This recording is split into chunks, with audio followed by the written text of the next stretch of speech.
బుల్లితెర ప్రేక్షకులను అలరించేందుకు big boss మళ్ళీ వస్తున్నాడు. ఇప్పటికే 7 సీజన్లను సక్సెస్ఫుల్గా కంప్లీట్ చేసుకున్న ఈ సెలబ్రిటీ గేమ్ షో కొత్త సీజన్ త్వరలోనే ప్రారంభం కానుంది. ఇటీవలే ఈ షోకు సంబంధించిన ప్రోమోను రిలీజ్ చేసిన మేకర్స్ శనివారం బిగ్ బాస్ లేటెస్ట్ టీజర్ను రిలీజ్ చేశారు. ఇక అన్నపూర్ణ స్టూడియో ఆవరణలో బిగ్ బాస్ సెట్ వర్క్స్ పనులు శరవేగంగా జరుగుతున్నాయి. అలాగే కంటెస్టెంట్స్ ఎంపికపై కూడా కసరత్తు జరుగుతోంది. కాగా బిగ్ బాస్ పేరిట గతంలో పలు మోసాలు వెలుగు చూశాయి. హౌస్లోకి పంపిస్తామని ఎవరెవరికో డబ్బులు ఇచ్చి మోసపోయిన బాధితులు చాలా మందే ఉన్నారు.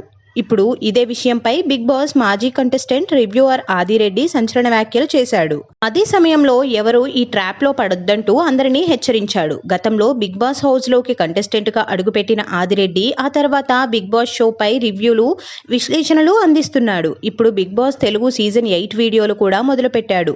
అందులో భాగంగా బిగ్ బాస్ పేరిట బయట జరుగుతున్న మోసాల గురించి కొన్ని కీలక విషయాలను ఒక వీడియోగా రూపొందించి సోషల్ మీడియాలో షేర్ చేశాడు.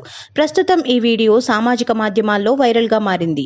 ఆదిరెడ్డి తనకు బిగ్ బాస్ ఆఫర్ వచ్చినప్పటి నుంచి హౌస్ లోకి వెళ్లే వరకు జరిగిన మొత్తం విషయాలను, సెలక్షన్ ప్రాసెస్, రెమ్యునరేషన్ తదితర విషయాల గురించి మొత్తం చెప్పుకొచ్చాడు. ఈ సందర్భంగా తనకు బిగ్ బాస్ సీజన్ ద్వారా 25 లక్షల నుంచి 30 లక్షల వరకు పారితోషికం అందినట్లు చెప్పాడు.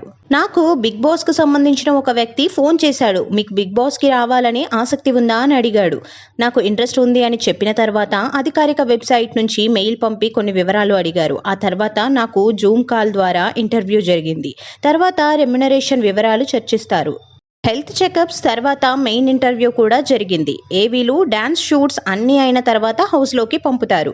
ప్రముఖులు సిఫారసులు, రికమెండేషన్లతో బిగ్ బాస్ హౌస్లోకి వెళ్లడం అసాధ్యం. ఎవరైనా మీకు బిగ్ బాస్ హౌస్కి పంపుతాను అని డబ్బులు అడిగితే ఆ ట్రాప్లో పడకండి. ఆఫర్ ఇచ్చే పనైతే వాళ్లే కాల్ చేసి అధికారిక మెయిల్ ఐడి నుంచి మెయిల్ చేస్తారు అని తన వీడియోలో చెప్పుకొచ్చాడు ఆదిరెడ్డి.